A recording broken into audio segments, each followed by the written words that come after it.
Innal hamdalillah nahmaduhu wa nasta'inuhu wa nastaghfiruh wa na'udzu billahi min shururi anfusina wa min sayyiati a'malina. Man yahdihillahu fala mudilla lahu wa man yudlil fala hadiya lahu.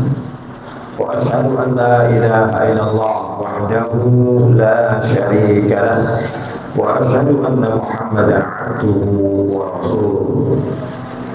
Ya ayyuhan nasu ittaqu rabbakum alladzi khalaqakum min nafsin wahidah wa khalaqa minha zawjaha wa batha minhuma rijalan katsiran wa nisaa'a.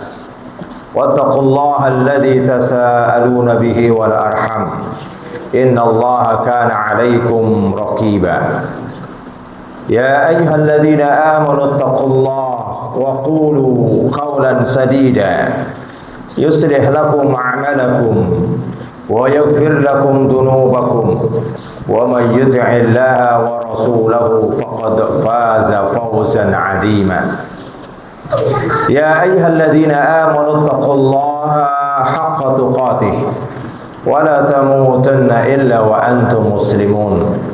Amma ba'd, fa inna asdaqal hadits kitabullah wa khairal hadi hadi Muhammadin sallallahu alaihi wa ala alihi wa sallam wa syarrul umuri muhdatsatuha fa inna kulla muhdatsatin bid'ah wa kulla bid'atin dhalalah wa kulla dhalalatin finnar. Hadirin sidang Jumat yang dirahmati oleh Allah Subhanahu wa taala. Di antara perkara yang penting dalam kehidupan seorang manusia, yakni seorang tidak bisa hidup sendiri. Seorang dia akan membutuhkan yang lainnya. Hatta seorang yang dipenuhi dengan harta sekalipun, dia tidak akan bisa hidup sendiri. Oleh karena itu, orang yang di samping kita, baik dia orang yang jauh ataupun orang yang dekat, mereka adalah saudara kita. Baik saudara karena satu rahim, atau mungkin saudara karena satu kampung, atau mungkin boleh jadi saudara karena satu suku, atau boleh jadi saudara satu negara. Namun dari seluruh persaudaraan itu, maka persaudaraan yang paling harus dijaga adalah persaudaraan karena iman. Karena persaudaraan karena iman, dia tidak putus setelah meninggalnya seseorang. Namun persaudaraan yang lainnya, boleh jadi persaudaraan karena satu suku, mungkin akan menjadi putus karena dia telah meninggalkan adat sukunya. Atau boleh jadi persaudaraan karena satu kampung, dia menjadi putus karena dia berpindah kampungnya. Atau sebab-sebab yang lainnya. Namun persaudaraan karena iman, ini persaudaraan yang kekal, yang kalau sekiranya setiap orang memahami, maka dia tidak akan rela untuk memutuskan tali persaudaraan ini. Oleh karena itu, saudaraku yang dirahmati oleh Allah Subhanahu wa taala, karena besarnya hak persaudaraan di dalam Islam, sebagaimana yang diriwayatkan oleh Imam Muslim dan juga diriwayatkan oleh Imam Bukhari, 5 atau 6 minimalnya hak yang harus dipenuhi oleh saudara kepada saudara muslim yang lainnya. Di antaranya adalah menjawab salam ketika dia mengucapkan salam. Kemudian mengucapkan ya arhamukallah ketika seorang saudara muslim bersin, dan kemudian mengucapkan alhamdulillah. Dan mengunjungi saudaranya saat saudaranya sakit. Dan kemudian menghantarkan jenazahnya, kalau bisa sampai menguburkannya saat saudaranya meninggal dunia. Hak ini adalah hak yang harus dipenuhi oleh saudara muslim kepada saudara muslim yang lainnya. Namun saudaraku yang saya cintai, bagaimana cara kita merawat Nabi yang mulia sallallahu alaihi wasallam? Adalah sosok manusia yang Allah Subhanahu wa taala jadikan teladan dalam segala aktivitasnya. Bahkan Allah Subhanahu wa taala mengatakan secara umum, laqad kana fi rasulillahi uswatun hasanah. Sungguh telah ada untuk kalian pada diri Rasul sallallahu alaihi wasallam uswatun hasanah, teladan yang baik.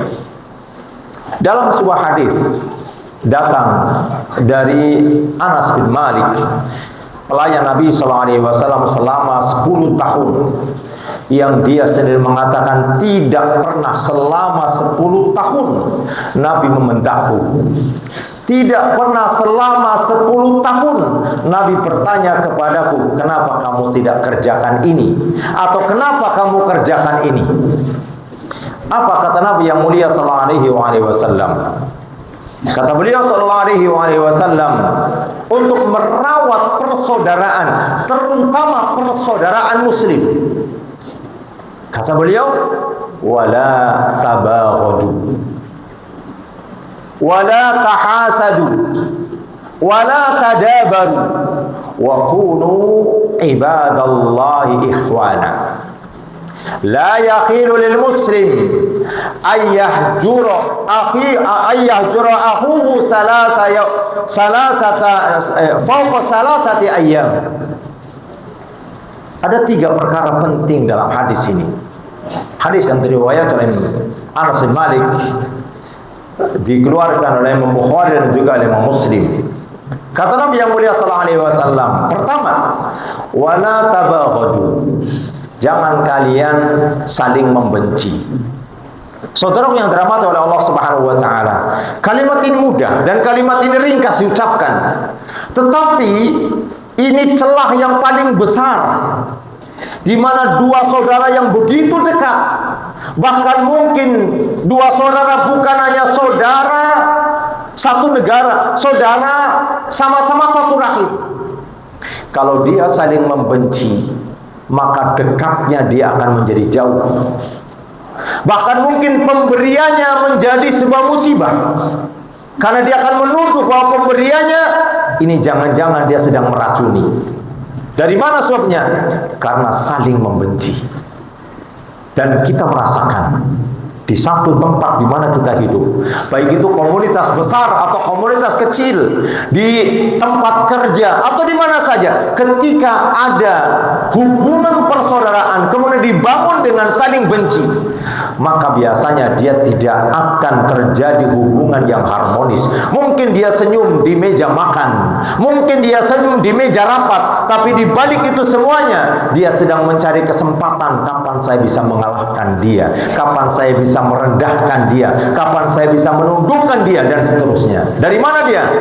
Dari saling membenci. Maka ketika 1 dari 3 unsur hilang, akan datang seorang muncul hubungan yang ikhlas, sebagaimana nanti disebutkan dalam ujung hadis ini. Yang kedua, wala tahasadu, jangan saling hasad. Nabi yang mulia sallallahu alaihi wasallam memperingatkan dengan begitu tegas dalam hadis yang diriwayatkan oleh Al-Imam An-Nasa'i dan Al-Imam At-Tirmidzi. Nabi yang mulia sallallahu alaihi wasallam mengatakan, iyyakum wal hasada, fa innal hasada ya'kulul hasanat kama ya'kulun narul hataban. Jauhi oleh kalian sikap hasad. Saudara yang dirahmati Allah Subhanahu wa taala, Nabi itu orang yang sangat hilem. Nabi itu orang yang sangat santun. Sehingga jarang-jarang Rasulullah mengucapkan ucapan ancaman, jarang. Kecuali memang itu akan berakibat buruk. Salah satunya di sini, jauhi oleh kalian, yakni hasad. Kenapa rupanya? Karena hasad dia akan memakan kebaikan sebagaimana kayu bakar, sebagaimana api memakan kayu bakar yang kering. Ini analogi yang begitu mudah kita tangkap. Jangankan di musim panas, di musim dingin, kayu yang kering kita masukkan ke dalam api, nggak perlu waktu nunggu 1 hari. Mungkin hanya butuh waktu 1 jam. Mungkin antum masih teringat di tahun 2015 atau 2016 saat terjadi kebakaran di MB2. Berapa waktu dia butuh? Membangun bangunan itu mungkin butuh waktu 1 tahun, tapi dia habis hanya dalam waktu 3 atau 4 jam saja. Kenapa? Karena api dia akan menghabisinya. Begitulah hasad. Saat seseorang dia memiliki hasad kepada saudaranya, maka dia telah mengumpulkan pada dirinya minimalnya 10 keburukan. Minimalnya 10 keburukan. 3 di antaranya. Yang pertama, orang yang memiliki sikap hasad adalah orang yang tidak meyakini takdir Allah Subhanahu wa taala. Kenapa? Karena dia bertanya, kenapa kenikmatan diberikan kepadanya tidak diberikan kepada saya? Seolah-olah Allah Subhanahu wa taala salah memberikan nikmat. Mestinya kepada saya, tapi kenapa kepada dia? Tidak mengimani takdir. Dan ini bahaya. Yang kedua, orang yang hasad, dia akan senantiasa seolah-olah posisinya menjadi orang yang terzalimi, padahal dia orang yang zalim. Orang yang hasad seolah-olah posisinya adalah orang yang terzalimi, padahal dia adalah orang yang zalim. Maka dia akan terus merana, memikirkan, kemudian sedih, galau, goncang. Karena seolah-olah dia orang yang zalim, padahal dia orang yang menzalimi. Seolah dia orang yang dizalimi, tapi dia orang yang zalim pada hakikatnya. Yang ketiga, orang yang hasad. Ini yang paling bahaya. Menyerupai karakter khas orang Yahudi. Karakter khas orang Yahudi hasad. Kita tahu bagaimana mereka telah mengetahui tentang Nabi SAW begitu sempurna, sampai-sampai pengetahuan tentang Nabi SAW seperti mengetahui anak mereka. Ya'rifunahu kama ya'rifuna abna'ahum. Mereka mengenal Nabi seperti mengenal anak-anak mereka. Orang kalau mengenal anak beda dengan mengenal kawan. Kalau mengenal kawan mungkin sekedar tahu namanya, sekedar tahu tempat tinggalnya, atau mungkin sekedar tahu pekerjaannya. Itu mengenal kawan. Tapi mengenal anak bukan sebatas itu. Bahkan apa yang dia tidak sukai dia tahu. Saat dia menangis sedih atau menangis bahagia, orang tua tahu. Begitulah pengenalan orang Yahudi kepada Nabi yang mulia sallallahu alaihi wasallam. Tetapi karena dirasuki hasad, hampir seluruhnya walaupun dalam jumlah yang sedikit, mereka menolak Nabi yang mulia sallallahu alaihi wasallam. Dalam sejarah mungkin bisa dihitung dari kalangan orang-orang Yahudi yang kemudian menerima Islam. Salah satunya adalah Abdus Salam atau yang dikenal dengan Abdullah bin Salam. Saudara dirahmati oleh Allah Subhanahu wa taala. Oleh karena itu, hasad ini penghalang di mana seorang akan bisa merawat persaudaraannya menjadi harmonis. Yang terakhir, yang ketiga, kata Rasulullah sallallahu alaihi wasallam, wala tadabaru. Janganlah kalian saling membelakangi, saling memplengos ketika dia bertemu dengan kawannya. Sebenarnya ini adalah turunan. Turunannya dari mana? Dari dua yang di depan. Karena saling benci, saling hasad, sehingga akibatnya begitu bertemu, mungkin dia ada di sebelah kanannya, tapi seolah-olah wujuduhu ka'adamihi, adanya dia seolah-olah tidak ada. Kenapa? Karena dalam hatinya orang ini tidak dianggap, sehingga dia harus membelakanginya. Kalau perlu dia katakan keburukannya, sementara dia ada di sampingnya. Kenapa? Karena dia baru saling membelakangi. Maka di ujung, kalau ketiganya hilang, kata Rasulullah SAW, wa kunu ibadallahi ikhwana. Niscaya kalian akan menjadi hamba yang bersaudara. Hamba yang bersaudara akan terwujud ketika ketika yang ketiganya hilang. Dan kemudian Nabi sallallahu alaihi wasallam di ujung hadis menyebutkan, la yakhilu li muslim, tidak halal bagi seorang muslim ayyahjura, untuk menghajar saudaranya fawqa thalathati ayyam, lebih dari 3 hari. Menunjukkan apa? Bagaimanapun seorang dia telah menjaga persaudaraan begitu dekat, begitu rapat, namanya manusia, dia pasti akan ada hubungan yang mungkin renggang, terutama dalam masalah urusan dunia, mungkin hutang piutang atau mungkin yang lainnya. Maka jalan keluarnya jangan lewat 3 hari. Bahkan Al-Imam Ibnu Qayyim dalam kitab Madarijus Salikin, orang muslim adalah orang yang cerdas, sehingga ketika dia harus ada masalah, ada clash dengan saudaranya, dia lihat harinya, hari apa ini. Kenapa? Karena dia tahu pada hari Senin dan hari Kamis amalan akan diangkat. Karena dia seorang yang cerdas, dia tidak ingin kalau amalan saya diangkat ternyata saya sedang bermusuhan dengan saudara saya. Kalau dia ada masalah dengan saudaranya di hari Sabtu, maka Sabtu, Ahad, sebelum datang Senin, dia mencoba mendahului untuk memperbaiki dirinya atau untuk membaiki orang yang dia bermasalah. Kenapa? Hari Senin, besok amalan akan diangkat. Saya tidak mau. Saat amalan saya diangkat ternyata saya sedang ada hubungan yang tidak baik dengan saudara saya. Oleh karena itu saudara yang dirahmati oleh Allah Subhanahu wa taala, semoga Allah Subhanahu wa taala senantiasa menjaga dan memudahkan kita untuk terus menjaga hubungan persaudaraan kita sampai di mana ketika Allah Subhanahu wa taala pisahkan kita dengan dunia. Aqulu qauli hadza wa astaghfirullah li wa lakum innahu huwal ghafurur rahim.